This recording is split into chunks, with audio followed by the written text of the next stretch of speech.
What is up, you guys? It is a new year. A little bit welcoming that new year a little late because after Christmas, we were just a house of sickness going into the new year. And so it took us a while to recover, but we are all better now. And I figured for this video, the first video of the year, I would water glass some eggs with you. I'm out here in the shed. It is very cold today. Last night got down to, gracious, I think it got down to like 16 degrees. It was really cold. We're basically coming to the tail end of a cold front here in Georgia. And so I'm out here with some hot peach tea, very fitting for the beach state. Well, if you have never heard of water glassing, essentially it's just a method of preservation for eggs. So you could freeze your eggs, which we do freeze some of our eggs. You can freeze dry eggs. You can, there's lots of things. But to actually preserve the egg in its actual shell, you water glass it. And essentially what that is where you take a mixture of lime and water and you put your eggs down in a container with an airtight lid and you pour the lime and water over it, you label it, and they'll save for like 18 months, which is like a year and a half. It's pretty easy to do. I thought I would take you all along with me as I do this. I did do some larger, I did 4 of these large containers this past week, and I couldn't find the lid that went to this container, so I found it. So I'm going to do a larger container, and I'm also going to do 2 small regular size quart jars because I did see a lady online use quart jars, and you just can't fit as many eggs in. That's the only reason. The larger jars are a better idea just because you can fit more in there. It's a little more practical, but if all you have on hand is the smaller jars, they'll work fine. They do recommend using wide mouth with these, which I totally see why, because I can almost just barely get my hand in here. So you definitely don't want to do anything so small that you can't get your hand down in there to put eggs in or to pull eggs out. I'm using pickling lime. This is what everybody said to use, so this is what I'm using. You can find it on Amazon. But I did get it from a small independent local grocery store is where I finally found it. But places like Walmart are supposed to carry it. They just didn't have any in stock, probably because it's not canning season. But I did finally find it. You dissolve 2 tablespoons of the pickling lime into 4 cups of water, which is a quart. So for every quart, it is 2 tablespoons of pickling lime, and you just dissolve that right into your water. Alright, so I was editing this video, I realized I did a terrible job at explaining this, so here I am again. So basically, the most important thing when you are getting ready to water glass eggs is to have fresh, unwashed, and I will repeat again, unwashed chicken eggs with the bloom still intact. Now, essentially what the bloom is it is a protective layer over the eggs that is naturally on there when they are laid, and it keeps bacteria from getting in the egg. It protects the inside of the egg from the outside world, and it blocks up all the pores. It will make the egg last longer, so you can have it in the fridge for 3 months as opposed to 2 months. It is a good thing to have on your eggs when you're just storing them in general, but with water glassing, you must have this or it will not work. So if you're trying to get a hold of some eggs with the bloom intact, you either need to raise your own chickens or you need to contact somebody who keeps chickens and ask them if you can have some unwashed eggs. Now, when you're water glassing, you want the eggs to be as clean as possible, but without washing them. So if this has or had poop all over it, and all of our eggs are really clean right now because we haven't had any rain, so the chickens aren't tracking mud and poop and dirt all in the coop the same way they would if it was wet and rainy and all the mud was sticky and gross. Our eggs are pretty clean right now, but when we've had a lot of rain, the eggs are usually really, really dirty because the chickens' feet are really dirty. And sometimes they'll poop in the nesting box, sometimes like things will happen. So you want your eggs to be as clean as possible, but without washing them. So that is what I didn't explain very well when I was editing the video and I got confused. So just wanted to throw that in there. With the water, a lot of people, basically you can use just tap water, but a lot of people are saying that you want to dechlorinate it if you live in the city or if you have city water or whatever.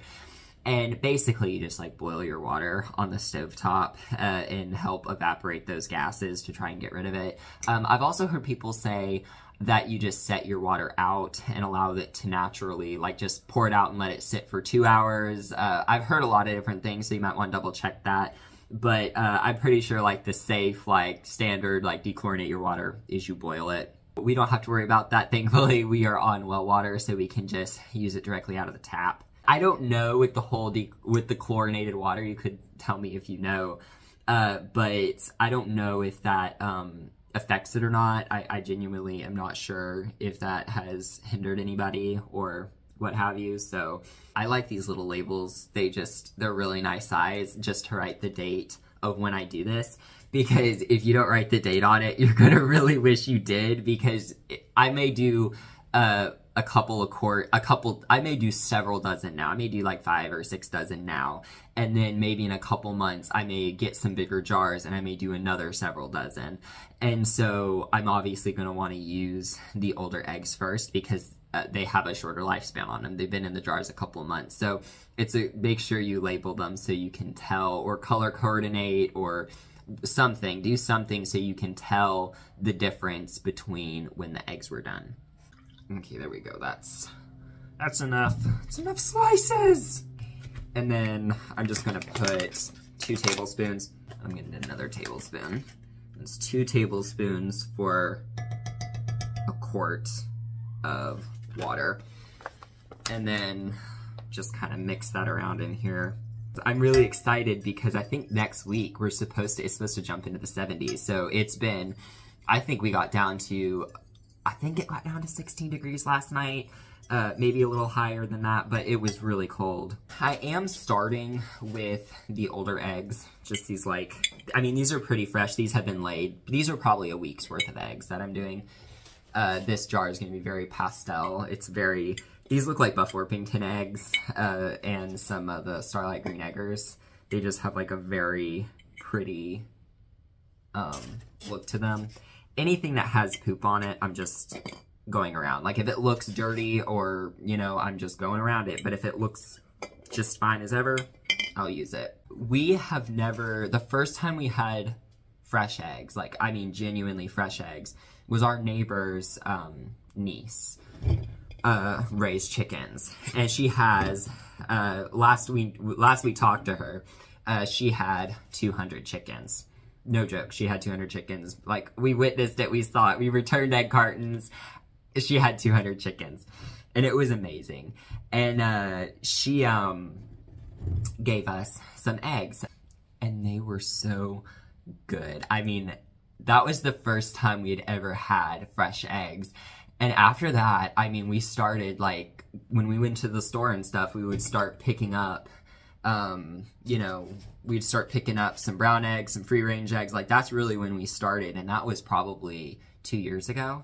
Up until that point, 2 years ago, none of us had ever had eggs that fresh before, and they were amazing. They really were truly very amazing. So if you've never had a fresh egg, it is very much so worth it if you're considering getting chickens. And if you have an abundance of fresh eggs, give them to somebody, because you could change their life. There are your eggs all filled up in the jar. Looks like I got 17 eggs in here. So there are 17 eggs in this jar. And then I'm just gonna pour it in here. It's as simple as that. And just slowly pour it. And from what I understand is because there's lime in the water, it kind of seals off any pores. And it just kind of protects the egg, I guess. So I like to fill it to the top. Now, this looks like milk. It will all settle and you'll be able to see the eggs. The water will be crystal clear and all of this lime is just gonna settle on the ground. It's gonna settle on the eggs and that's totally fine. That's how it's supposed to look. Now, some people say, run a knife or something down in there to get the air bubbles out. And I like to let it sit a little bit. I'm gonna put the lid on so nothing falls in there. But basically, I just kind of take it and I wiggle it around and you'll see the air bubbles come up. So the reason you don't want a whole ton of air bubbles in there, like those big pockets of air, not those little bubbles, but those huge pockets, is because that's just exposed air on that eggshell, and it could cause it to go bad. Could you imagine if I came out here with a pint jar and I was like, get 2 eggs in there? So while on the topic of chickens, we had a neighborhood tragedy this past week. So our neighbor raises chickens, and so we were out with our chickens. This dog just came out of nowhere, and it went after his chickens, and it killed one of his chickens. And so that was pretty intense. So there was all sorts of squawking and screaming over there. And I ran over, they weren't home. I chased the dog away. And then apparently the son-in-law was over there later we saw his car. So my brother and I went over and we talked to him and we told him like what went down. His chickens, I mean, they were running all over the place and there was no point. The only thing we could do is just keep an eye out for the dog, and if we see it, chase it away. So they came home and they saw everything, and it's one of those things where when that kind of stuff happens, it's just like, that is why you have to be so careful, because you just never know when it's going to happen. You know, that could have easily been our chickens. That could have been more of his chickens. I think it only got 2 or 3 chickens, but I mean, 2 or 3 chickens. I mean, that's still 2 or 3 chickens. So that was kind of our neighborhood tragedy that happened this week. And it's always sad when an animal dies like that, because it just is. It's just a sad thing. But so with that happening, we're gonna build a fenced area. Like we have our chickens are contained very well, but we do want them to have a space to walk around in. And so we're gonna be building a fence that goes across so nothing can come from the front. And then we're gonna build a fence at some point in the back, so that nothing can come at them from the back. Currently we have pallets propped up, and that works really well, but it does blow down with the wind, and it's not like a permanent solution, so we're gonna have to, that's on our list of things to do.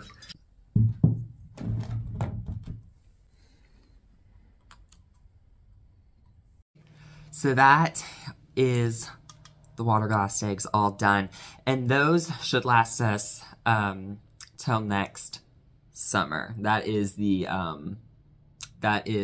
expiration date on it. So these should last us 18 months. That'll take us to next summer. That would be June of next year. And our chickens are still laying right now. All these eggs that I just did were like a week's worth of eggs. I just did like 36 eggs, and those were all eggs that we got this past week. So they're still laying pretty good, but I don't know if they will be laying this good next winter. So it would be good to have some of these on hand for when the light changes and they quit laying, or when it gets really cold and dark and they just quit laying entirely. It is good to sitting down and filming again. When I was sick, there were a couple of times I tried to sit down and film for the new year, and I just couldn't pull it together. My mind and thoughts were too scattered, and I just felt bad. And so I was like, you know what, I'm gonna wait until I'm better. And so I reached that point. I'm better, and it feels good to be better and to be filming and doing stuff. So we have a lot of exciting projects coming up here very shortly. I am getting this space currently that I'm sitting in right now set up for seed starting. I need to pull my supplies together. I need to go through and assess our seed inventory. Because for Christmas I got the Baker Creek seed catalog, the paid version. So that was it's like the full seed catalog as opposed to the smaller free version.